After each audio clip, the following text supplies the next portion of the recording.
Surviving the Series is brought to you by Phenom Poker. Get a 200% deposit bonus up to 4,000 USDT when you use code LMG at signup or click the link below.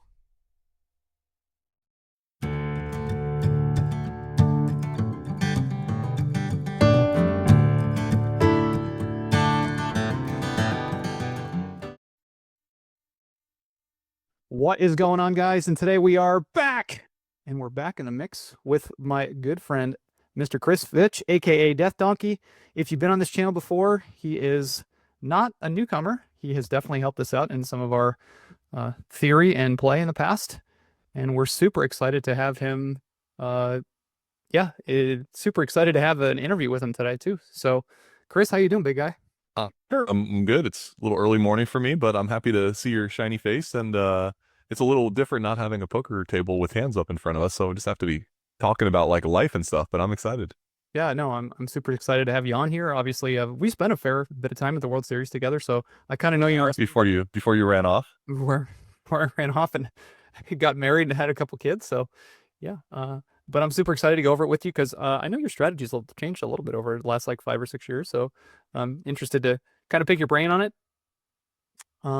But let's quickly go over your bio and then we'll kind of go over what you're doing on too.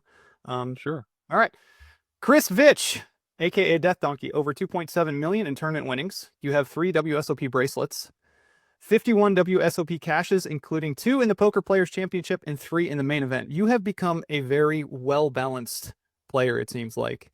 And we'll get into that a little bit later.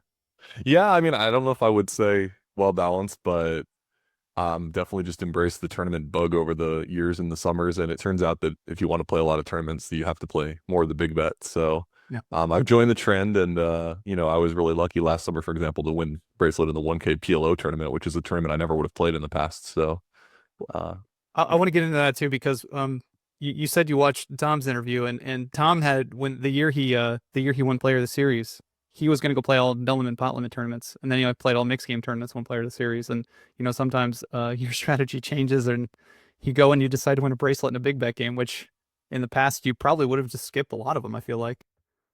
yeah, no, that's true. I mean, I think that last year especially, I knew I was going to play a big tournament schedule, part of a fantasy team, and so like, there was extra motivation to just like wake up each day and play whatever tournament was on the schedule, and that also kind of keeps me in a good rhythm. I know like part of the talk today is kind of like advice for the World Series, and I mean, you kind of just have to know what you're there for. And for me, it was just like, I'm going to wake up, I'm going to play whatever the tournament is, I'm going to play the best that I can, and when I'm done, I'm going to go rest, and like kind of cut out the decision making in terms of like, oh, like, is this a good tournament for me today? Is this a bad tournament for me today? Is there a cash game I'd rather be playing? I mean, I'm just like, nope, I'm here to play tournaments, and I'm gonna play everything that is available to me. Yeah. The other thing too, really quickly, you get drafted every year now for the 50K. How much does that motivate you? Or the 25K draft, excuse me. Yeah, I mean, it motivates me in the sense that it's just kind of an add-on to the reason I play tournaments anyway, which is that like they're mostly for ego, and I mean, I don't really think the word legacy is really applicable to poker players, but I mean, I understand that it's not necessarily always the most like the highest hourly rate decision of things I could be choosing to do all summer, but it's fun, and that's like I started playing tournaments because they're an enjoyable form of competition in poker. And so, yeah, obviously the fantasy stuff kind of just goes along with that, and I think I've been, lucky enough to play enough volume of the high buy-in events that I'm kind of a fixture now in the draft, because people know I'm going to play a pretty reasonable schedule. And having done the draft for a number of years, I mean, one thing that you're looking for in people that you want to draft is people that are going to not like give up halfway through, and they're just going to play their schedule. And,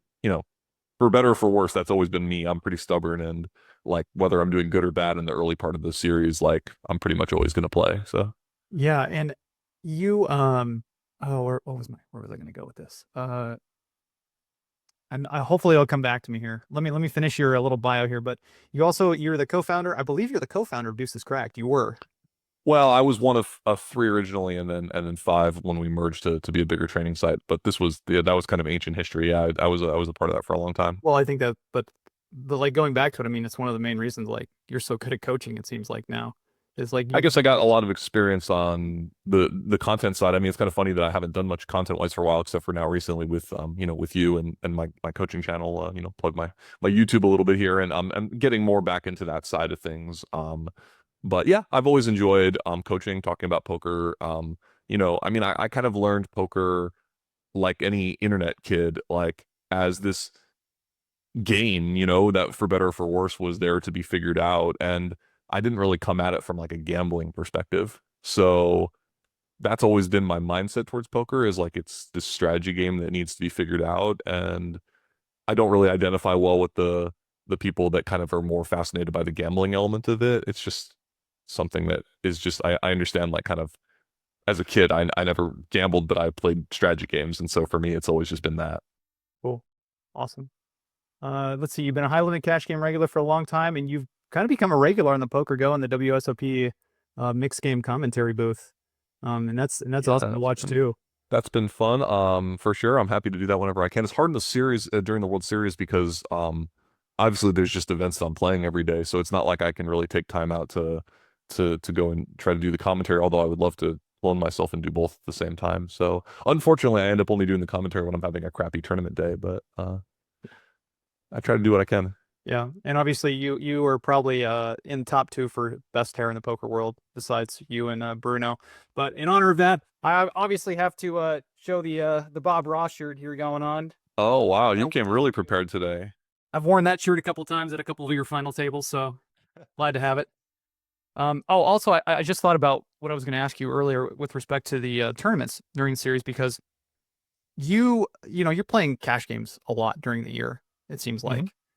Is the tournaments just a nice like change of pace for you in some ways? Like, It is. Yeah, I mean, I think I could never play tournaments like year round. I mean, obviously one because you have to travel for it. So the fact that like the World Series is just a venue where you just show up in one place and you know that you're going to be able to play tournaments, every day for 5-6 weeks. And also the fact that there's so many mixed game events, obviously tons of things that are going to be, my specialty. It's not like I'm in there battling in the no limit hold'em streets too often. I that all appeals to me. And then, I mean, the sad fact of it is also that the high stakes cash game scene is definitely a little bit more politics than it used to be, and it's not always easy to get into a game. So in the past, I would have probably tried to mix between playing cash games and tournaments during the summers, but given the amount of like effort and finagling I would have to put in to try to even get into some of the games, and then the chance that I could just lose anyway. I mean, it's just really not worthwhile when there's just good tournaments happening every single day. And I don't know, like, if you know about this over there in Kansas City, but like they play like poker tournaments for money at the World Series where they get thousands and thousands of players, and not many of them barely know the rules, it seems. So I still think these tournaments are pretty good value at times. Yes, yeah. No, I tend to I definitely agree. I mean, again, as someone who's coming from like a mixed game background and then studying the big bet games, and you tell me during the summer, it's like this is just incredible because you haven't played these for so long, and you're not as immersed as like some of the players who've been around playing no limit for 10 or 20 years, but still you can like pick these things out and say like, wow, this is awesome. Like this is crazy. I mean, I think that there's like two aspects that make a good World Series tournament. One is obviously, like you said, just players that aren't really very studious and aren't really coming at it like cash game players are much tougher in general. Even in the mid stakes, they're much more diligent about getting better at poker. But then the other thing too is like, especially when I'm playing some of the smaller buy-in events, I mean, there's just a big financial bankroll mindset advantage that comes from having played lots of tournaments and lots of high stakes cash games. Like, if I make the final table of a medium stakes size buy-in event, like I'm just thinking about the right strategy of that situation. And most of my opponents are really, really scared of the pay jumps and are really, really worried about, about every dollar. And so that just allows me to play more free and, make the right decisions. Yeah, absolutely. Well, the first thing I want to do is obviously I wanted to bring you on a little bit quicker than I think I normally would with some of the guests, just because first off, if you guys have not watched the 100K Super High Roller Bowl where Chris and Alex Livingston did the commentary, I keep saying it over and over again, go watch it. You will learn so much with that free information than anywhere else than I can possibly imagine, even watching my channel. And you and Alex also have something coming up here too. I believe it's called Mixed Minds Poker Coaching. seminar, sorry, RSVP. I almost read the RSVP. But you guys are going to have, it looks like there's two sessions coming up where, For now, yeah. yeah, Yeah, I go can ahead. talk about that a little bit. So basically, Alex and I worked together on the 100K for Poker Go, doing the commentary. Poker Go was really generous to put all those streams up for free on their YouTube. So we should say this isn't like go and pay. You don't have to pay anything to watch these. We really enjoyed working together. We both do poker coaching. We both play the same stakes. We're in the same circles. So we just thought, let's just team up and continue to work together. So that was the beginning of Mixed Minds, which is just a idea of Alex and I, kind of a two-headed mixed game, you know, coaching monster, whatever you want to call us. And one of our first offerings is just going to be some group Zoom seminars before the World Series. Alex is going to focus on some hand review from the 100K, which is going to be like just kind of going deeper into the common games, like the 10-game mix. And then I'm tackling the odd games of dealer's choice, which is the games that don't get as much recognition, and maybe people don't know as much about them, especially the newer school players that didn't play any 5-card draw back in the day or anything Yeah, like yeah, that. yeah, So yeah. I'm just going to be doing a nice overview seminar for anyone that might be thinking about playing the dealer's choice events and just get some general experience in the least common games. And yeah, we're going to take it from there. But Alex and I are really enjoying kind of finding ways to create content and do coaching work together. Cool. And also, I know I pitched this a lot, but your YouTube channel, yeah, it's Yeah. at DeathDonkey still. Yeah, I believe so. YouTube's slash at DeathDonkey Poker Coaching, and it's kind of same thing. Whatever I can find to put up from my own study is kind of what I'm focusing on, which often ends up being limit hold'em, solver hand reviews. I recently just dipped my toe into the water doing some triple draw analysis, which it's always tough with the YouTube audience and obviously for your audience too, like finding the level that's interesting to people. I mean, stuff that's interesting to me might be way too nerdy for the general consumption, but on the other hand, I'm willing to try things and see what sticks and take feedback too and kind of hear what people want to learn about. Well, I think also too, you do a nice job of like introducing, like high level concepts that and this is actually where I wanted to start really like kind of picking your brain a little bit, but you do a fantastic job with respect to taking like high level, very advanced concepts and explaining them down very well. And I think that's one of the biggest compliments you actually got during the 100K Super High Roller Bowl is you distilled very, very succinctly some of these high level concepts down to something that a player might not notice or understand in like some of the draw games, some of the stud games, flop games, etc. And that's one of the first questions I wanted to ask you is like, how have you been able to take this like high level information and be able to just distill it down so well? Oh, I mean, thank you for the compliment for sure. I I don't know whether it's something that I'm particularly good at. I guess I'm one of the few that's willing to get on a microphone and really just dump all my thoughts out. I think the thing that's great about an event like the 100K is you've got guys that are thinking about all these things intuitively while they're playing. And maybe the area that I'm more experienced in is kind of taking that internal monologue and that internal thought process and translating it into, basic words and like, as basic as we can get in poker terminology. Because I mean, obviously all these guys that are playing at the high stakes are fantastic at this skill. They're absorbing all that information that's happening in a poker hand intuitively and Mm. assessing in real time like how to use that information and what to do. um yeah, I think that's what's great about the seeing high level play is realizing that there's like a deep level of thought that's going into hands. And I feel the same way when I watch other people talk about big bet poker hands, a game where maybe I'm less experienced, right? Because it's like, oh, I would not have thought of that aspect of it. Or, oh, this was like a much deeper level of analysis than like when I look at the hand, especially when you can see the whole cards, it's easy to sort of have a very surface level solution of like, oh, he should do this because he has the best hand. And it's just like, well, when you're in there playing, that's not usually how it feels, right? So you need to have a deeper thought process about what's going on. Yeah. Yeah, I also think one of the benefits too of watching that 100K is like day one you kind of got to see how they were playing like cash game mindset, right? They were relatively so Absolutely. deep, and then when you got to day two, day three, you see how it changed, and ICM like became a factor, bubble play became a factor, and it was really good because it wasn't like a super long tournament, but obviously day one kind of changed it up, and then day two it got down pretty quick, and the feel of the tournament changed really really fast.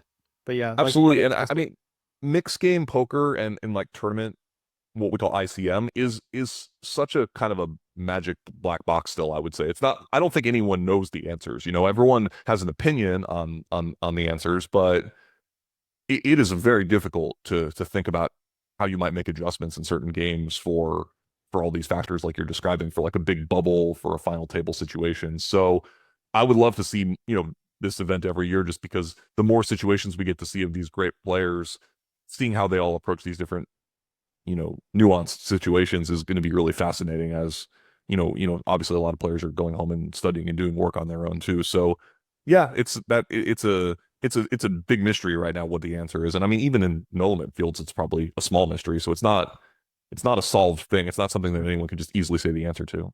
Sure, sure. And speaking of like the big bet tournaments, like obviously you're coming from a background of mixed games and then kind of going into a lot of these like big bet games now. Right. How has your education in the mixed games translated and helped you go into like the big bet or learning big bet now? It's weird because I mean, I play different games in cash games than we play in some of the tournaments. Like in tournaments, big bet is basically no limit hold'em, PLO. Twice this summer, I get to play some no limit deuce to seven single draw. But in the cash games, things have shifted towards a lot more pot limit, made up games, right? I mean, we play 5 card double board and we play deuce to seven Dramaha. And so, I mean, maybe because I'm part of a mixed game community here in Arizona where we often do play a lot of weird games. I mean, that suits me in terms of being a mixed game player where nobody really knows the answers to these spots Sure. right off the top of their head. So I'm able to sort of puzzle my way through them.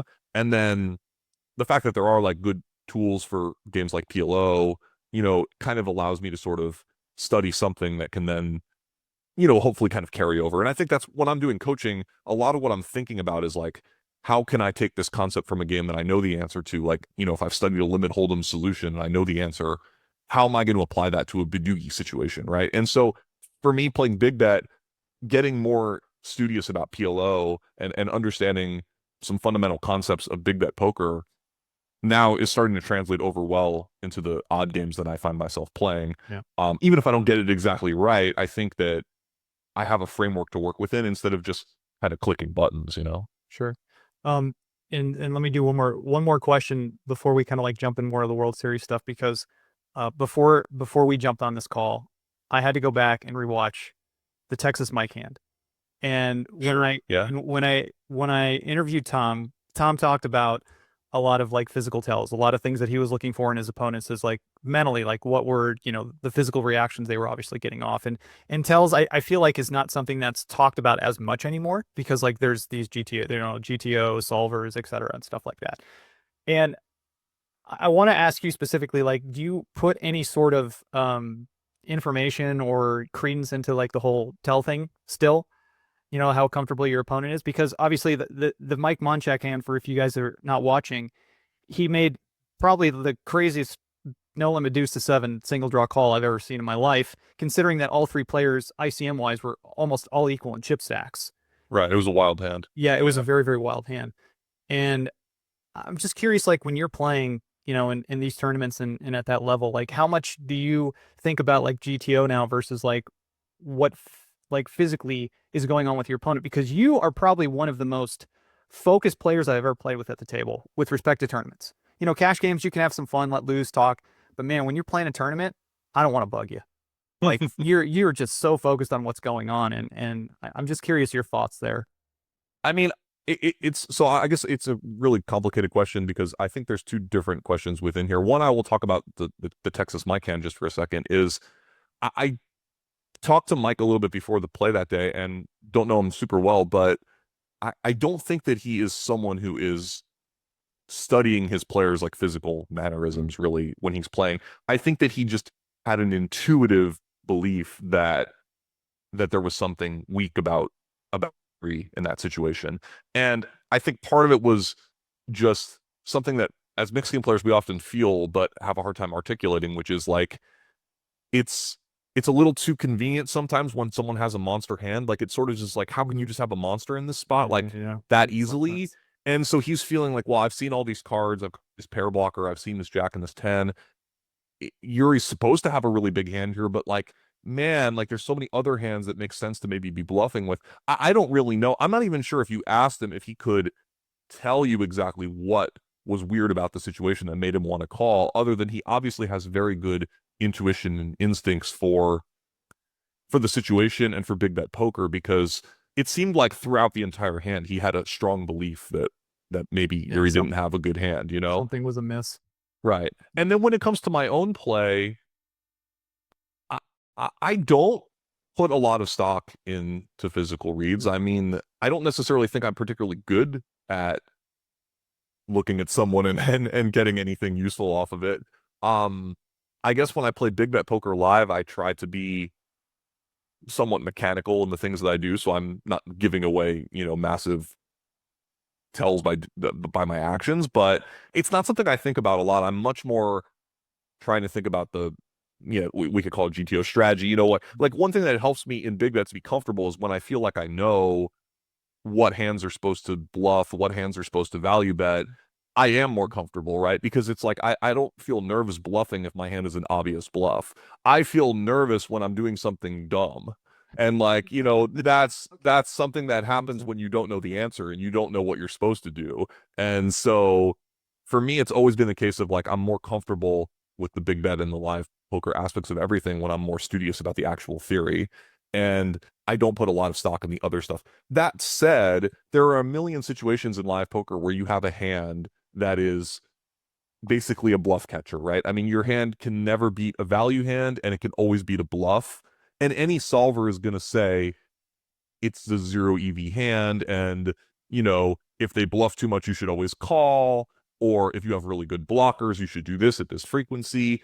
And in those situations, if you do have some sort of extra information like a physical read or even just a read about maybe the type of player that they might be or the way that they're viewing tournaments, right? I mean, some players are just there to make big, exciting plays. Other players are there to say, I didn't want, like, they just don't want to get knocked out with a bad hand, right? Like, if someone goes all in, most times in like the main event, they have a really good hand because they don't want to be knocked out with a weak hand and have to go and tell their buddies, like, how did you bust the main event? Well, I had 9 high. I mean, they want to get it in with aces. So, like, all else being equal, I am going to think about things like that when I don't know what to do, when I don't feel confident in what I'm supposed to do. And I'll look at people at times if I really am not sure, but I don't know that I'm getting anything good off of it. I mean, I don't think that's a particularly strong skill of mine. Okay, well that's fair. That's you definitely your strengths, and obviously when you've studied a lot with like the GTO solvers and understand like I'm supposed to bluff here, I'm not supposed to fold here, I'm supposed to raise here. Like I'm Yeah, sure when you know the answers to the test, then you don't feel nervous taking the test. yeah, that's very true. Because like you make a really good point. There's been so many times when I'm making a really bad play and I'm just like, what am I doing? Like and you just feel terrible after, especially when you lose a pot. Right. I mean, it's very nerve-wracking bluffing, and you're thinking like this is not maybe a good bluff because now it's just like when you get called, you're gonna have the double whammy of like either being out or losing that huge pot, and then also finding out later that like you made a big blunder. And I think that is where the nervousness actually comes from a lot of times. Sure. All right, well, let's start jumping into the World Series here a little bit because obviously I've been out there in a couple of years with you. So nowadays, what does your typical World Series routine look like? Are you staying more on the strip now, or I are you stay on the strip. Okay. I'm fortunate enough that I have a friend that has an apartment on the strip, and so that's worked out really well for me. I used to think that I would be healthier by getting away from the strip at night, and I did listen to the interview with Tom, and I totally agree with the idea that like not having to like go to your car and then drive and then find some food and finally wind down and get to bed. I mean, that all takes a lot of extra time. And also you end up not really getting a lot of healthy choices when you're doing that because one, the food options at 2 a.m. off the strip in Vegas are all awful. So you're going to end up with fast food. And two, you're just getting less sleep, right? So then you just in the morning you have to unwind the whole cycle in the other direction. So for me, staying on the strip, I leave the tournament, I walk to my apartment. Mhm. If I have food in the fridge, great. If I need to pick something up, the options are basically the same as off strip, maybe even a little better because there's some 24-hour places that are okay. But it's just the time convenience. And then the other thing is I just walk way more. I mean, yeah, it's hot in the summer, but I live in Arizona. I'm used to the heat, so that part doesn't bother me anyway. And I just end up like actually walking and actually getting exercise by just, you're not really thinking about it. You're just like, oh, I'm gonna go get some food, and there's like, oh, I walked a couple miles. So yeah, I find myself having a healthier routine staying on the strip. Okay. All right. And then like during the World Series, well, not even during the World Series, but what do you think has made you, you've had a lot of success. What do you think has like helped you be so successful? The study, the preparation, like during the series, I would say specifically, what are you doing that you think helps you, uh, like just have good results and Yeah. I mean, I think there's a few things to say about that. One is that I think the most important thing to say is the truth, which is that volume has Mhm. been the number one thing that helps me. Is the fact that when people look at people's tournament results, what they aren't factoring in is the buy-ins. Obviously, I mean, Sure. if you play 40 tournaments, and you're a halfway decent player, there's a good chance that you're going to get some decent results in there at times, and it doesn't necessarily mean that much about your overall skill level other than it's below some baseline where you can't win, right? So Mhm. I mean, I think the thing is like I've had good results because I've played a lot of tournaments over the years, but beyond that, I mean, in general, tournaments are softer than cash games. Like I play against tough competition. I've played online, against great players over the years, and I play in the bigger games live that I'm able to get access to. So typical tournament table is not as difficult from a pure strategy point of view. And then I think that I am someone who is pretty calm under the pressure of the later stages of a tournament. I think that's something I've worked at, and something that I enjoy about tournaments is that nervousness that comes from kind of being deep in an event where you feel really, interested in the result. I mean, I cashed the 50K the first 2 years that I played it, and now I haven't cashed it since. But like those first two cashes, particularly the first one on the bubble, I mean, that was the most nervous I've ever been in my entire life. Like I was sitting there just trying not to puke, but at the same time, I play well when Mhm. my mind is like that. Like it's weird that I'm able to then kind of harness that nervousness into like you said, I have a focus when I'm playing live Mhm. poker, and I've always felt that the more nervous I'm feeling, the more I'm gonna overcome that nervousness by dialing it all into focus on everything that is within my power, right? So not allowing it to distract me, and not missing anything, and not giving anything away to the field. So I always like that feeling of nervousness because sometimes when you're playing an event that you don't really care about and you're just kind of playing loosey goosey, that's not when we're playing our best. We're not really Yeah. dialed in. We're not really caring at that moment. Yeah, sure. Yeah, how do you keep that focus so well? Like, I mean, it's You don't just keep it. It comes in. It's not something you can keep, but it's something you can find. I mean, sure. it takes a lot out of me. I mean, I'm exhausted after a tournament if I've done well or busted deep in it. Um, I think it's like I said. I think that your brain and your body, if you prepare a little bit, are certainly pretty good at dialing up the adrenaline to allow you to do something difficult when you really need to for at least some period of time. And I've put in the hours. I mean, obviously, I've played long, big cash games. I've played late nights. I mean, none of this is something that my brain and body aren't at least partially Mm. prepared for. But I think you also just have to realize that you can't do it all the time. And I have nothing but admiration for guys like the Stevie Chidwicks of the world and things like that. When people they look like they're always on their A game when they're playing, and for me, that is not necessarily something I've been able to do, or not even something I'm striving for at times, because I think that having those moments of relaxation and like an early stage of the tournament where I'm kind of just easing my way into things has always worked okay for me. But I do have an admiration for people that are really able to bring that level of focus at all times. Yeah, I've always said like if I play 6 or 7 hours of a tournament, I'm and like I bust, I'm just so mentally done. Like I'm just so mentally exhausted afterwards. Um, I mean I know some of these like guys are playing 12, 13 hours a day, if they start at noon or something like that during the World Series, and I am so mentally gone. And I've like I said, I've played a lot of hours too at the same time, and I just kind of know my limits.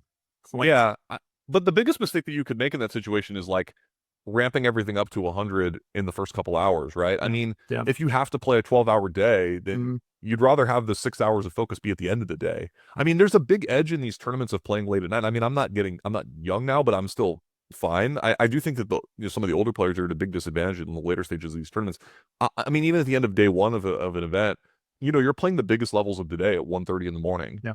And the EV of that situation matters a lot more than whatever Yes. happened at 3 p.m. So I try to really start dialing it in, as we get to those late levels of the night. Well, I think something that you just said, and I think some players have still like failed to realize this too, if they're like novice tournament players, is, the mistakes that you make in the beginning of the tournament are just so small, relative compared to, what you do if you somehow make a final table. Like those mistakes are worth tens of thousands of dollars, where if you make a mistake in like level 1, level 2, they're worth, like $10. Right. I mean, like that. This is nothing. a facet of tournaments that's hard for people to get their brains around is that you're playing micro stakes at the beginning of the tournament, and then you're playing nosebleed stakes at the end. And That's a really good way to say it. you just have to accept that like I sometimes, like, this is a superstition of mine, but like sometimes I'm annoyed when I'm running like God in level 1. You know what I mean? Like even if I like double my stack in the first hour, I'm just thinking like, Yeah. this is so meaningless. Like, why am I wasting all these good hands? You still wish you went to like Javier's or something like that to eat. No, but like, you do think like sometimes you think like this isn't going to like continue, Like, I guess, maybe it's not the healthiest mindset, but No, I get what you're saying. Yeah. All right. One thing that you wish you could change about yourself, like during the World Series, what one thing would you like to improve that would help you in the tournaments during the series? What would that be? I've actually worked on this a lot in the last say year or 2 years, but for me it's feeling like jealousy. And like the thing about the World Series, like when you're a competitive person, is that there's always somebody doing really well, right? Like there's always someone who seems to be like making a bunch of final tables or winning multiple bracelets or just their names on the leaderboard at the end of every day. And if you're not doing well, you think like, oh, it's just not fair. I'm a better player than them or whatever. But the reality is that like especially in the mixed game fields, like we all kind of know each other. So it doesn't matter who that person is, I'm going to know them, right? Like there can be if there's a field of 200 players and I know 190 of them by first name, then whoever does well, I'm going to be like, oh, see, so-and-so is doing good. But you never think about the people that are doing poorly. You only focus on the people that you see at the final tables. And so, well, this is also just like a math problem, right? Like if you know like 20 of these people, like one or two of them are always going to have like a good series one way or the other. Like, oh, I do it. Oh, they're having a series too, and you realize it's like, well, it always happens. yeah, it always happens. And you also don't think about the ones that are doing poorly, right? Because they just kind of like aren't on your radar because their name is never on the final table counts and everything. And so, I think it's just like being competitive while playing, but not allowing that to seep over into like, yeah, I mean, I think jealousy is really the enemy of good play, right? I mean, when you're thinking about comparing yourself to other people, there's no way you're playing your best. And it's hard to find that balance as someone like I think it's important to have a big ego in poker. It's important to have confidence in yourself and to care, right? To care how you're doing. But that can definitely bleed over into like bitterness and jealousy, and I've struggled with that at times when I've been doing poorly, and I think I've gotten better at it. I mean, I think it's a great mindset to have that I'm striving for, to be able to say, oh, I'm really happy for that person that they're doing well, and I also hope that I will do well. Yeah. Yeah, I definitely get what you're saying. I'm trying to think if like in the past, the one thing I would say is it's the only thing that I've missed over the last like 5 or 6 years is the fact that I'm just not there. When I was always playing there, I was, like I had fun. I was super happy for whoever was making the run and doing well. Like it's just, I mean, like you're always in a better mindset. I feel like when you're happy for the person, and yeah, like there's a little bit of the jealousy aspect of it too. You want to be there, but the one thing for me is I just miss the series. Like I just miss seeing a lot of the people that I know and going there. So hopefully I try to get back there this year a little bit because yeah, I mean it's just fun. Like it's just There's an energy to it especially amongst people that are playing. It's different if you're just going out for 1 or 2 events because you're maybe just focused on your own thing. But when you're going to be there for 5-6 weeks, I mean, yeah, like you're a part of something. You're a part of what's going on, and you want to see how everyone's doing and see people that you don't get to see as often, and you're kind of riding the ebbs and flows of like, I mean, each week of the series is like such a long period of time that it feels like I mean, last year I won a bracelet, and like a week later I was doing poorly in the event. It was like, man, it feels like it's been like months since that win. Like, I mean, and this is like that was like 6 days ago. Yeah. Yeah. I totally understand. All right. If you need a break when you're out there and obviously like it's stressful and you need a break, what do you do? Or do you even take breaks anymore? Because I feel like you're just Yeah. one event after another. I mean, I would take a break in the sense that like maybe especially if it's a light tournament day, then just making sure I do stuff in the late morning and early afternoon and just doing a late registration. Yeah. Um, yeah, I mean, for me, it's just getting off the poker table with friends, like just seeing, realizing that hey, we are all out here, we have the opportunity to like hang out a little bit Mm. and chat and maybe talk about something not poker related, right? Like I don't really do a lot of sports during the summer because I mean for me the heat is really crazy. Like Mm. people that are going hiking in the middle of the World Series and or golfing or whatever. For me, I'm not doing that. But I'm Not super anymore. happy to go and get lunch with Yeah. a couple buddies and try to chat about something that's not really poker related and just get our minds off of things a little bit and just realize like the opportunity and the fact that we're all here together. For me that's enough. I'd say just take that extra 3 hours and late register a tournament and I'm feeling like okay, it's just fun to be here. Actually, I want to ask you about that because I feel like, maybe 10 years ago, we would have had a different perspective on late registration, but I think you actually asked Scott Seaver about this years ago. And um, because like the mindset that I had back in the day was I'm going to register on time or I really don't want to register for this thing. And now it's like that's not how it works. Like if you think you have an edge in the field, you register basically at any point that Right. should. Absolutely. The math of it is kind of simple, which is that a- as you late register, you have a shorter stack coming in relative to the field, relative Mhm. to the average Yeah. stack, but you're also closer to the money, right? Right. So each chip is worth more um as you get further into the tournament. So having any chips is worth a lot. That's why you see these guys that are smart people, professional poker players, max late regging intentionally. I mean, they're For not sure. they're not gambling, I mean, they are, but they're not just doing it because it's fun. I mean, they think it's the most plus EV way to play the events. And I mean, this is really kind of a problem with the World Series structures is sometimes they allow registration too late in a tournament. But from a playing perspective, yeah, I mean, there's no downside to registering. Like you're just increasing your variance. I mean, obviously you're gonna Yeah. boost quickly, like quite often, but the EV of your chip stack at max late reg is probably higher than it is at the start of the tournament. Now, you're also comparing that to, well, I would have also been able to accumulate chips for maybe 8 hours during the registration time, which is true and a valuable concept, but You like I bust. said earlier, you have a lot of different things happening over the course of 6 weeks. I mean, if it's not worth it to you to spend 4 extra hours at the table trying to accumulate chips in the early levels when you could be going and having lunch and doing some Mhm. exercise or whatever, that is a totally rational decision that also probably has good EV for your tournament result, right? So there's a lot of other things to consider other than just you know, the pure chip EV. Yeah. I do want to point out too, to everyone listening, like if you start to see smart players doing something, don't necessarily assume they're like gambling.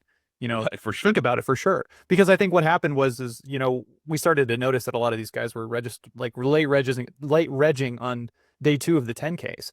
And then I think one day I just did a very simple like chip EV calculation and just found out like obviously your chips are just worth more if you're late regging, considering like if the skill level is equal among the field. So like that kind of like, opened my eyes pretty quick. But when you see smart people doing something in poker, don't assume that they're wrong. Start from I think the assumption that they are right and then like kind of try to disprove it because they might know something more than you don't. So like Yeah, I yeah, if think you that's see, true. I There's feel, there's some there's some other reasons though why people might not want to do it, right? Which is like, I mean, there's a lot of confusing factors about these sort of things. Like one issue is that it's just really, really unpleasant to pay a huge amount of money for a big buy-in and then sure. bust in like two hands, right? I mean, everyone has their threshold for what that amount of money is, but like Yeah. I might not think anything of max late regging a 1K and Mm. and getting dealt, queen 10 offsuit in the first hand of no limit hold'em and open jamming and losing. But Right. like, would I do the same in the 10K? Like, maybe not, right? So I mean, everyone has their own personal comfort zones with like the amount of like variance that they're taking on. Um, but I do think that like a big thing, especially when maybe for I think part of the people that might be watching this will be like maybe people that are maybe going to play for the first time. I think if you're playing at a World Series event or any poker tournament and there are rebuys that are offered, you should really give consideration to whether or not you should be playing the event if you're not willing to rebuy.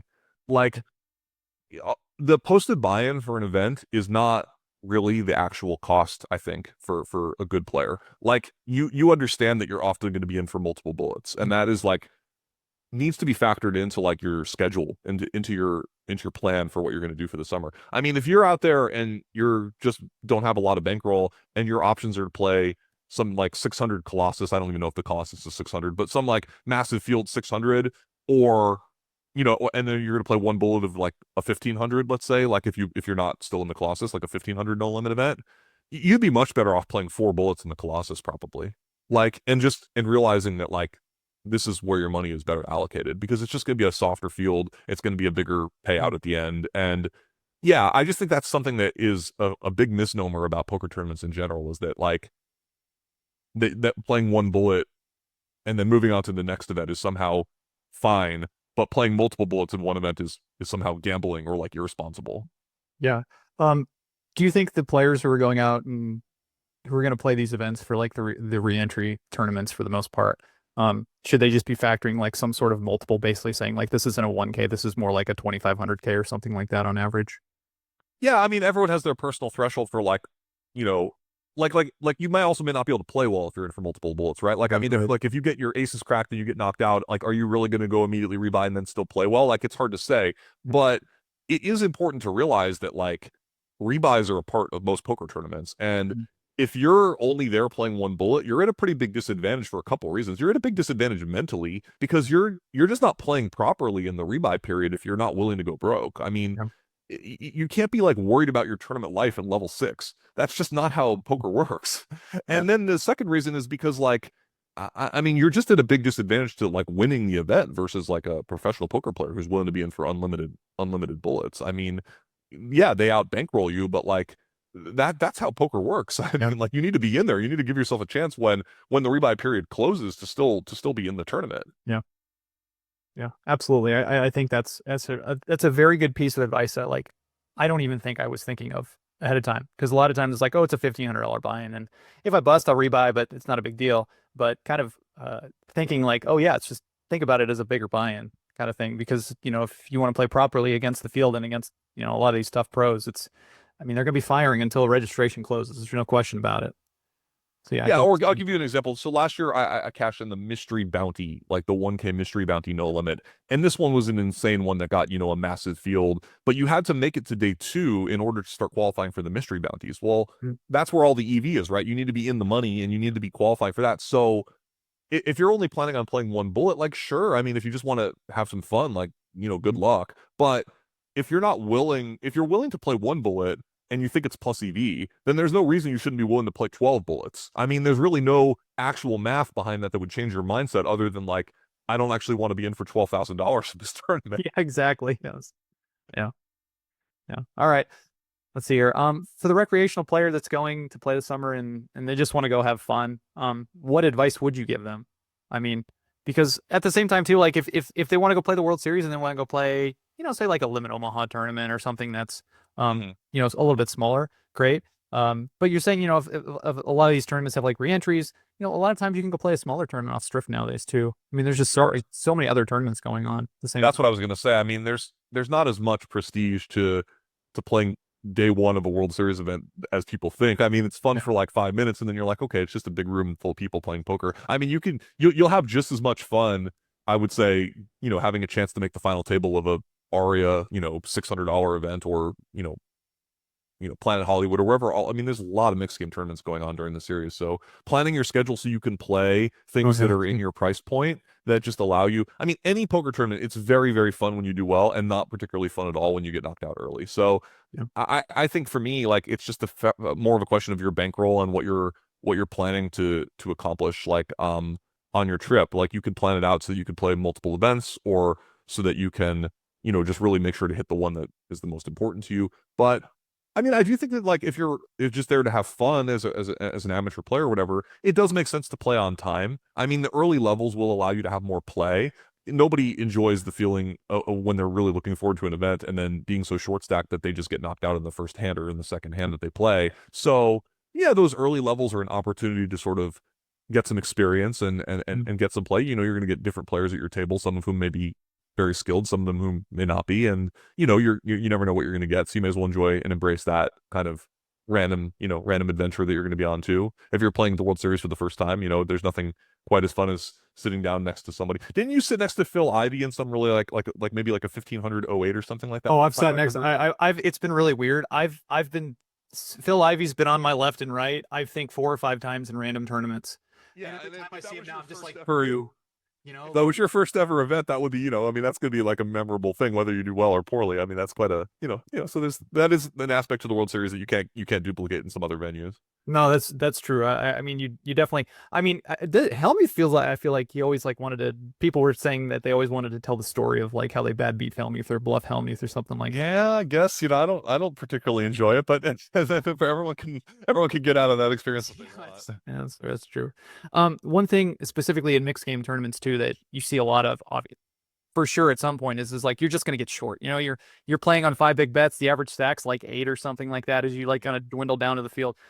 In those situations too, like how do you stay as mentally strong as you can be to not only protect your stack but to play well? Because like, you know, sometimes you just get a bag flop and now you fold and now you're down to 5 bets. And now it's like, oh, I'm gonna be all in soon. There's nothing I can do. I lost that hand right there, kind of thing. Yeah.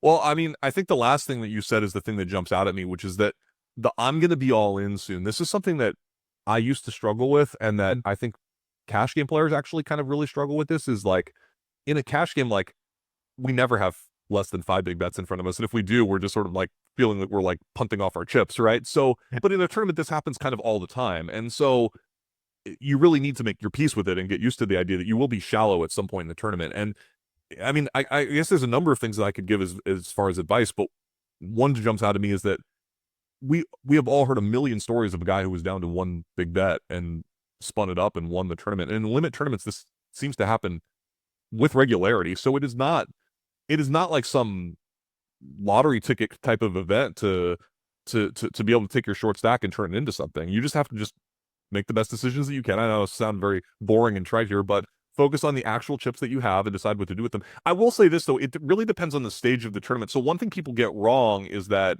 they worry way too much about busting the tournament when you're nowhere near the money, right? Like they'll like, I'll have students ask me like, well, should I have played this hand? I only had 3 big bets to start the hand. And it's just like, it's like level 11. It's just like, yeah, I mean, who cares? Like you play the hand just the normal way. And if you happen to run out of chips in the middle of the hand, like, oops, like you didn't do anything wrong. Like there's nothing you've done wrong that caused you like to be short stack. You just have to play the stack that you have the best that you can. And that doesn't mean just like folding marginally plus EV hands, hoping to get a better one. There's no tournament life at this stage of the tournament. Like busting is just a part of a tournament and you don't have to worry about it. Obviously, as you approach the money bubble or you're in the money and you're thinking about pay jumps, this mindset does shift and there is now some value to staying in the tournament. So, you know, of course, you want to, you know, be a little extra snug with your marginal hands when there's ICM considerations, and you want to prioritize not getting all in if you can avoid it. So if you have, you know, 2.5 big bets left in your stack and you're on the turn, even if you have quite a strong holding, you probably prefer to not raise the turn, right? With, you know, because then you're going to be all in for sure.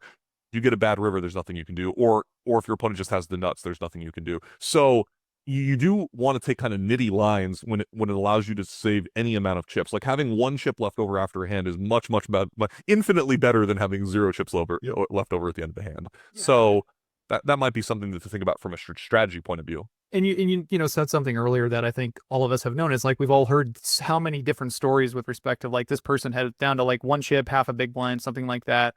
I mean, I think it was Ben Heath who had like half of a big blind with like 7 players left in that $1 million buy-in in Paradise, and you know, finish second place kind of thing. And you hear about these stories all the time to the point where it's like, you know, this happens a lot. You know, you wouldn't think it wouldn't happen that often, but it happens a lot. So yeah, I definitely think like don't give up kind of thing is don't give up is so huge. Yeah, I mean, everyone kind of knows that at this point. I do think like 10 years ago, that was a big edge that I had, was like, don't give up. Like people did give up a lot, but now I think people don't give up. But now they don't give up too early. Like now they're trying to last. Like I said, in level 11, it's just like, I mean, look, I mean, I'm not saying give up, but what I am saying is like there's no shame in getting your money in when you have an okay hand. I mean, That's there's no penalty for busting in level 11 instead of grinding your way to level 14. Like that's not better. yeah, very fair. All right. Let's see here. Someone listening to this interview makes the final table for the first time.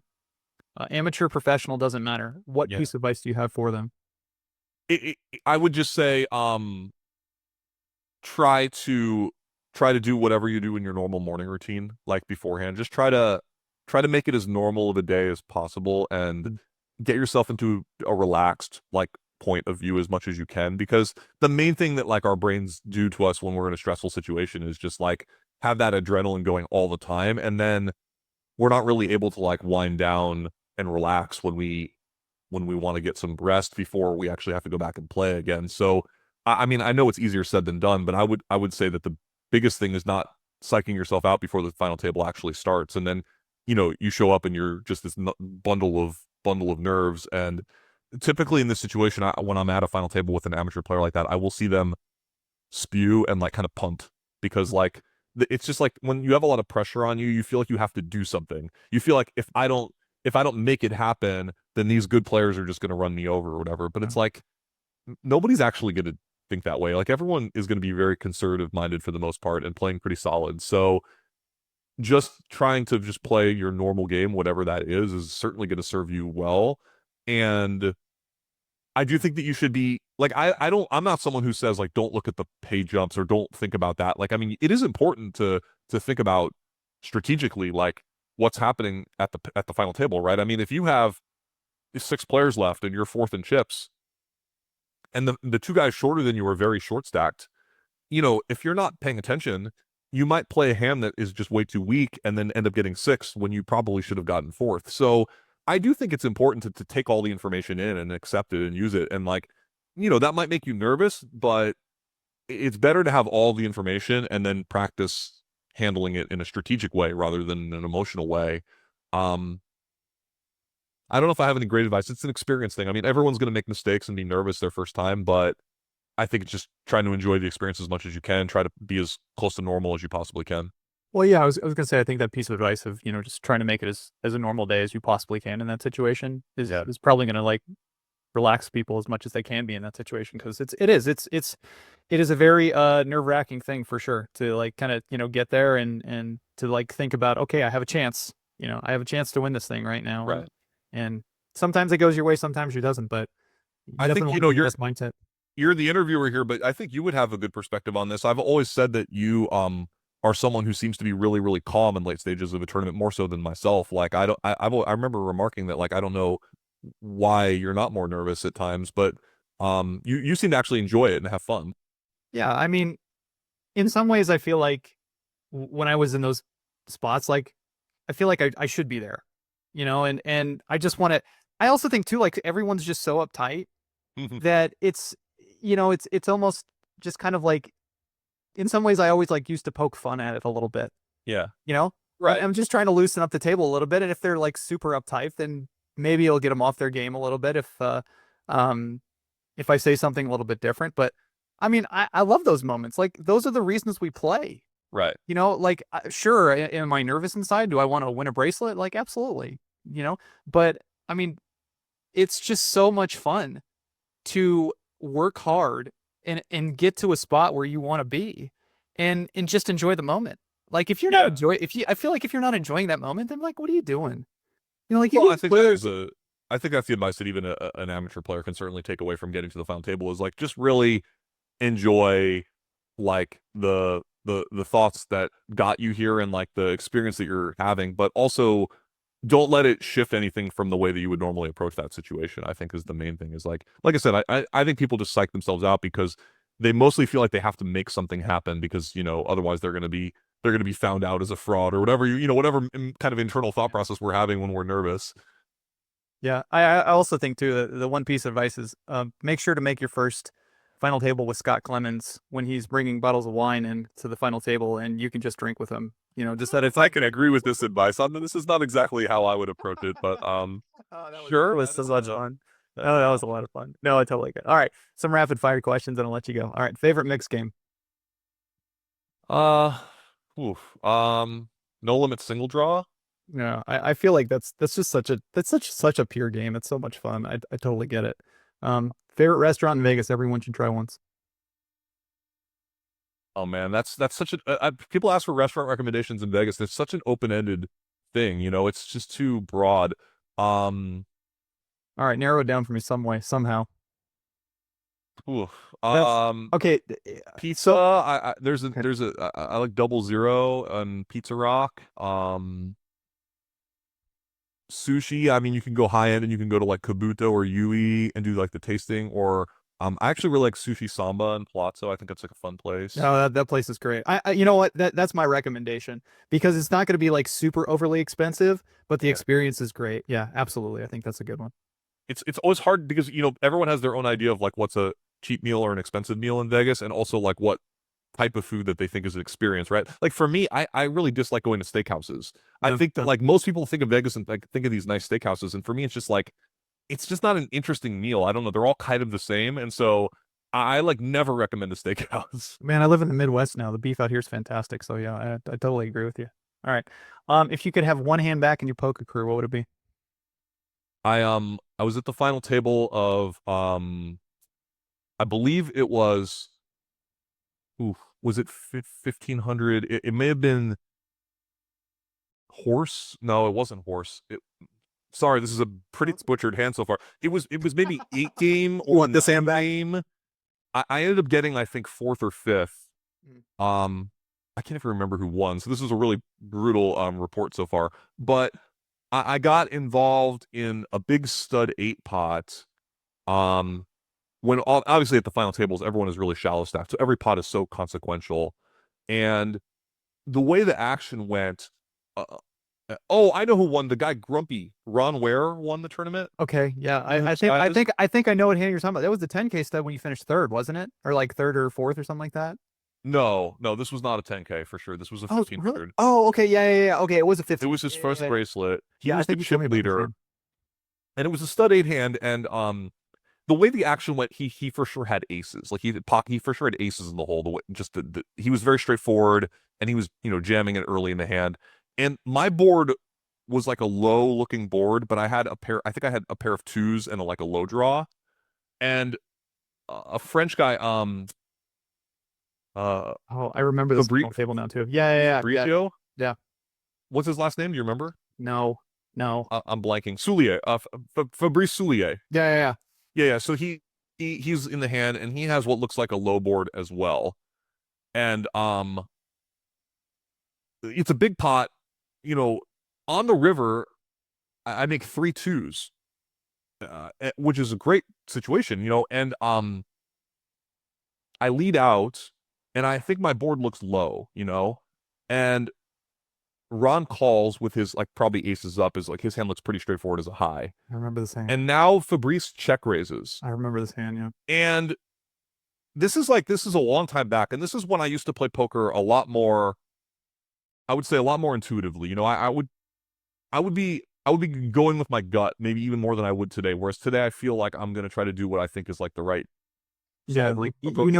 you know where you're at, like in your range, or you're like, I think so. I mean, I think I would just be a little bit unwilling to like spoiler, I folded this hand and it was wrong. So like this yeah, is but the way the hand went, I thought there's no way Fabrice can have just a low here because my board looks really scary. I had like a much scarier low board than he had. And it would be insane for him to check raise a bad low here.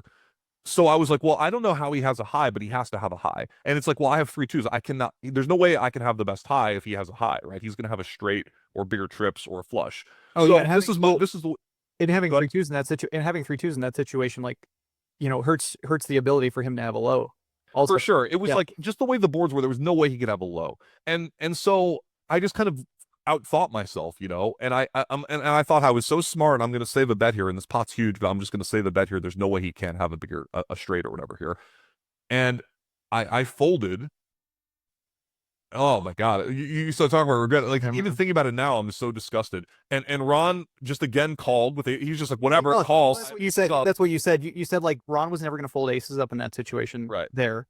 So yeah, and I remember like for Reese had like 2 pair or something. He had 2 pair, yeah. Yeah, I And remember he this. told me after as soon as I folded Ron called, he said, "Oh, I've made a mistake."